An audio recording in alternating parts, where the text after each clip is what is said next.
isusu hatisipo pakuti tinoshora kusunungura nyika yese izvo zvamuri kuona izvi. Even mukaenda kuAmerica, maZimbabweans ari kuEurope, ari kuCanada, ari kuGermany, ari kupi kuAustralia, pasi pezuva, vari muAfrica, vari kuSouth Africa, Botswana, Mozambique, vasi vari muZimbabwe, vari kwaMutare, vari kuMasvingo, vari kuMarondera, vari kuBhindura, vari kuBulawayo, vari kuGwanda, vari kuCholocho, vari kuPlumtree, Chiredzi, Nyamapanda, vari Chipinge, Nyanga, vanhu vese vari mhondoro cheGudukado, Makwekwe, Gokwe. Hakuna muHarare meso vari kuda kuti nyika isununguke. Hapana agere safe. Vese vanhu vamuri kuona kana tese tiri kunze kubuda nenhamo nokutambudzika. Pasina nhamo tingadai vanhu tisina kutiza munyika, tisina kubuda munyika. Saka hapana unofanira kuti Zimbabwe irambe iri zvairi izvo zvizvi. Ani mazvona. But vanhu, the same political party yoyo yakasvitsa vanhu kuti vatize munyika kudai so, yakasvitsa vanhu kuti vapere kufa. Inini handisapota zvinhu zvakadhakwa mani, but ndinosapota zvinhu zvakanaka. Zvinhu kana zvakanaka ndinoya ndichisapota, ndinofara ndonakidzwa. Noti kuramba tichita maduta mupengo, kuita zviduta zvevanhu, kuita zvituta mavana veZimbabwe mani. Nawo tinoda politics dzakachena dzakajeka, nawo tinoda politics dzine chiedza. Tiri kuda politics dzine chiedza, dziri clear. Hakuna politics dzenjuga dzokutora bato kuti rirambe ichita njuga nevanhu. Isusu hatipo kuti titsigire kusapota ZANU-PF hondo dzayo kaisu, kana kuti tinzikwa kampeni yekucolonize brains vanhu, kufamba mukati mevanhu muchimanikidza vanhu kuti vateere zviri kudiwa nebato reZANU-PF. Zvingani zvarakaita about 45 years now, hapana charata chino musoro bato racho reZANU-PF. Ona vanhu vachimanikidza kuti kwai siyai geza ari kuda kuti sunungura musamataka, ari kuda kuti sunungura vana chiwenga, ari kuda kuti sunungura. Kusunungura chicho vanoda kusunungura chacho kana vari away from the people, kana vari away from the opposition parties, kana vari away from the churches, kana vari away from the traditional leaders. Chicho vanosunungura kana vachiuya vari against povo. Ipolitics here dzokuti kana nyika ichinge vasungirira nyika yapiringishana nekuda kwavo ivo, vanodzoka vouya konyengetedza vanhu kuti tivabatsire isusu kusumudza ZANU-PF. Isusu moda kuti vachinogorei vasapote ZANU-PF kuti idzoke mupawa itonge, vachinogorei vasapote misheni dzinana geza dzokuti vachiwenga vatonge. Akapiringisha nyika kusvika palevel yari nhasi ndiani? Akona kuti munhu mukuru akaita mweya varumeka, moti kwanzi mwana uyu ndiye aita mweya. Iyi muchitoona kuti munhu mukuru ndiye aita mweya. Budai pachena taurai chokwadi kuti baba vaita mweya, kana kuti mai vaita mweya. Akona kupomena mwana akagara parutivi mani. Nyika kuti igare kusvika palevel yari nhasi no, because of vana geza ivava vana nachiwenga. Na kamuchiri tsvina dzakadaro so ini mani. Nekuti ndarohwa nenhamo, saka even kana vana geza vakangoya kana vakauya nezvinobaya maoko ndofanira kugamuchira kuti ndiyambuke. Ngava respect vana veZimbabwe, ngava respect ruzhinji rweZimbabwe. Ivo ndo vakatora nyika vakaisa maoko aMunangagwa. Ngavareke kupirikana sana men of God mani, vanotipa hasha varume ava mani. Nyika kuti iende maoko aMunangagwa so nhasi uno, because of that these people, these political party, these members ndo vakaisa nyika maoko aMunangagwa, ndo vakadaidza Munangagwa adzingwa na Mugabe kuenda uko. Vari kunyembedzera kuvhunduka, chicho vari kuvhunduka vana geza. Chicho vari kunyembedzera kushingirira manje kuita sokunge nyika yaenda mumaoko akaipa. Nhasi ndo pavazvoda kuti nyika yaenda mumaoko akaipa. Nokuti vakarozva mari, vakarozva zvigaro, vakanyeberwa, vakachitwa, nokuti vakadzingana mubato. Hatipo kuti bato reZANU-PF kana ramonana, ramamira, narasurirana, todaidzwa isusu kuya kopukuta matuzvi isusu. Nonsense mani. Isusu toda zvinhu zvinosunungura nyika, zvinhu zvinogadzisa chimiro chenyika, zvinogadzisa uwepo hwenyika. Ikona zvinhu zvinofadza vanhu veZANU-PF, kana kuti zvinofadza nokuti vakaenda kuhondo, saka totoita zvinhu zvinofadza vakaenda kuhondo. Kana kuti zvinhu zvinofadza vana comrade kana kuti vana geza. Ivo vana geza vachona ngava respect vana veZimbabwe. Vazive mhosva dzavakaita kuti nasu dai vasina kudzosa Emmerson Mnangagwa, dai vanhu vasina kufa 2017, 2018, 2023.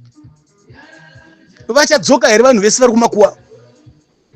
Mari yese yaparadzwa nenyika mabhillions nemabhillions achadzoka here? Dai vakanga vateerera pfungwa dzevanhu panguva yakaita demonstration 2017, panguva yakaita mavhotsi, vakadi kukosha respect mavhotsi evanhu 2017, 2018 vakadi 2018. Vakadi kurespect mavhotsi evanhu 2023.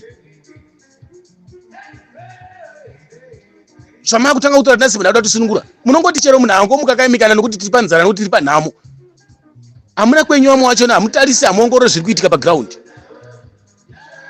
Kuna munhu anovhima wakomana musangani sauti muhomwe. Atigadzise nyika tichitungamidza zita rebato wakomana. Kana kutungamidza zita revanhu vatiri kuti atigadzise nyika nokudaro. Dai zvichinzi vanhu ava vasiri vakakononga nyika kusvika nhasi uno pari zvinesvika. Still taitoti isusu avafaniri kutora mazita evanhu. But ofuichi pamusoro pazvo navanhu iva ndo vakakonza. Nondipa hasha inobatikana mhani nezvo zvakadhakwa mhani izvizvo. Atisapfumi zvinhu zvakapusa kudaro kudzosera zvinhu zvakaita 2017 mani.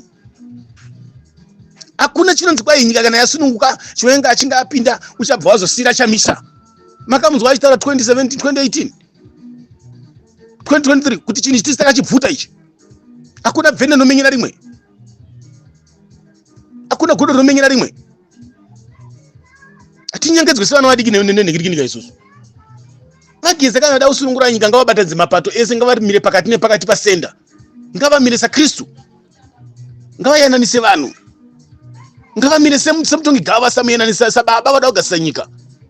Ende ivo ngavazive kuti nyika utiwe pairi akamboisa mugomba ndiani. Ivo nana Chiwenga vachona vakaisa nyika pairi nhasi uno mumaoko mamunangagwa ndiani. Ndawo muchida kupomera vanhu muchida kunyebera imi kupitana sana men of God mani muchinyeberwa muchishandiswa mani. After nyika yaenda mumadhaka motanga kuchema futi. Udzai vanhu zvinhu zvisati zvaibva. Takashandiswa kubva kudhara mani wana weZimbabwe mani. Imi takashandiswa mani imi tichiitiswa mani. 2017 vanhu vakapinda muroad mani. 2018 vanhu vakavhota mani kuvhota vachivhotera munhu avaida. Varume vanga vakasungana kuti ndiye ava. Kana vachiguta varume ava vambocheuka vanhu bavo varume ava vanhu vese varume ava vacheuka vanhu bavanoezana. Vanoti kana vasurirana manje ndipo vanobuda kuya kurupovo manje. Vosvika voda kuita songo kutaura zvinhu zvakanaka stereki. Chamisa ndiye akaisa akapa maoko nyika maoko mamunangagwa here. Chamisa ndiye akonzeresa here kuti mbavha dzipinde muZANU-PF. Chamisa ndiye akabirira maelection here. Achibirira ZANU-PF. Ndiye akaponda vanhu nechamisa. Why kumutarisa necold show kumisa nokunze kweruoko. Makauya muchitaura mukati akabirira maelection. Nhasi uno makuya muchitaura kuti makutungamidza makufumbidza zita raChiwenga chete. How many video, how many audio? Mapicha. Wait kudi damanu ipanguwa ya election uchifamba na iti na Mnangagwa. Kanga machozuro nehope mani mimi ndo amuchifunza kuti vana vadiki ndinokanganwa mani mimi. Kana tada kuti ukasanyika varumeka atisi kuramba kubatsira ukasanyika. Atisi kuramba. But chiri kunetsa ndechekuti masoja acho kana ikanzi ihondo. Vana vedu ndo vari kushandiswa kuenda kuhondo. Vana vedu ndo vari kushandiswa nemadhara aya. Vachitiswa zvavada nemadhara aya. Vachifira kuhondo. Kana kanzi demonstration vana vedu nevaningina vedu nehama dzedu ndo vari kusungwa vachipinda majeri. Vawana havapindi muroad. Vakadzi vavo havapindi muroad. Chavanogona chete ivo kukomanda chete. Vachigadzira ground ravo voga ivo. Nyika ngaende mumaoko mevanhu kwete mumaoko meZANU-PF. Isu tiri kuti nyika kana mada kuti isunungure ngaende mumaoko mevanhu. Aikona kuramba iri mumaoko memadictatorship mani. Vamwe vacho already tokuziva kudhara kuti muri maZANU kudhara makapanduka makabuda kuna Chamisa kudhara moti hatikuzivire. Zvine basa rei izvozvo zvokunzi kwai tatakageza tadindindini zvine basa rei. Tamwari weZimbabwe here. Kana achiona zvinhu zvakanaka zvinhu zviri genuine zvine musoro tinosapota. Nyaya yekuti vanotora vana Chiwenga kuita vana mwari weZimbabwe ndio pari kunetsa ipapo kuti nhasi uno kana zvikaporongeka futi sorry koya futi imwe generation yeZANU-PF futi. Imi atisi vana vadiki mani tinoramba tichiitiswa zvinhu zvakapusa mani. Vageza pavakaya nezoti aifunza kuti vari kuya vachitaura zvinhu zvisvinu zvisina kupembedza bato ravo, zvisina kupembedza vana Chiwenga, vana maovheti, makomunezi, zvisina kupembedza chii. Zvine kupembedza vana veZimbabwe, zvine kubatanidza vana veZimbabwe, zvine kureurwa, zvine kuratidza kudzoka kwavo kokuti shuwa. Hakuna kuti kana vamona namushida chitobatsirana kuya kosunungura shinda dzeZANU-PF dzamonana isusu. Hai tisapote zvinhu zvekudenga nyika isunungurwe. Aiona ichisununguka ndiani? Nyika yacho aiona ichisununguka ndiani? Yasunungurwa nani? Ngeza akasunungura nyika ere ari ega kufunga kwenye Migeza yakasunungura ari ega pasina isu maZimbabwenzi kana pasina military kana police kana dai akanzi akarwa hondo mucomrade Movet kana kanzi mudhara kana kanzi anoziva politics ungarwa hondo ari ega ere unga demonstrate ari ega Geza wacho ngava respect vanhu vachapinda background basa riri kuitwa naMageza iri kuuya kuzotangira vana veZimbabwe basa atifani kutora kuzvita zvinhu zviri easy wari kuda kutangira vana veZimbabwe basa demonstration ibasa hondo ibasa saka ngavaremekedze vanhu vacho wauda kushanda navo vanhu vari kusenza navo hakuna kuda kuramba vachida kusumudzira kusimbisa kudiridzira muto webato reZANU-PF chete mani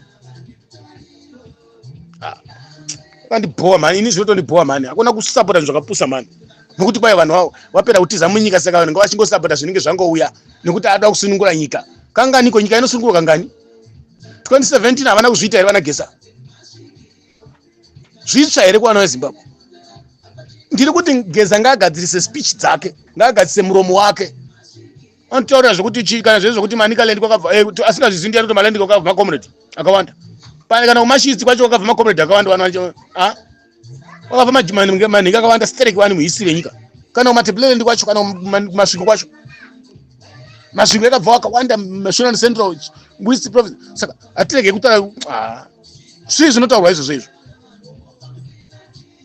isusu nyaya yekuramba tichiintafiwa nenyaya yehondo nyaya yekuramba tichichidzwa nenyaya yehondo nyaya yekuita maadvantage ekuwana zvigaro nemaposti nekudhonza nyika kunyavhura nyika nenyaya yekushandisa hondo zita rehondo ndo yatiri kuramba iyoyo afunga dai nyika yacho dai nanhasi vanhu vasina kuenda kuhondo yechimurenga munofunga kuti nhasi uno kutara kuno kwafana dai vasiri kuzvipira kuenda kuhondo here izvozvo dai chinzi munanga kwandisimiti mai manjana kufunga kwenyu vafana havana mweya wekuda kuenda kuhondo nevasikana nanhasi uno vanhu vane mweya wekutoenda kuhondo ivhiri vana munangagwa wacho but vana Geza kana vachitungamirira zvinhu ngavarege kurekera divi rimwe chete kunyenga pfungwa dzevanhu kuya kuzonyenga pfungwa dzevanhu pamedia takuitwa namujibha weZANU-PF here sita vanhu veZANU-TESE here munyika muno isusu pasi pezuva kurecruita vanhu secret kutoiginwa maopposition parties ese kutoiginwa zvimwe zvese kutungamidza chete nekupfumidza zita reZANU chete nekupembedza vanhu veZANU chete zvinoshamisa here kusunungura nyika musataurira matuzvi mani futiseki mani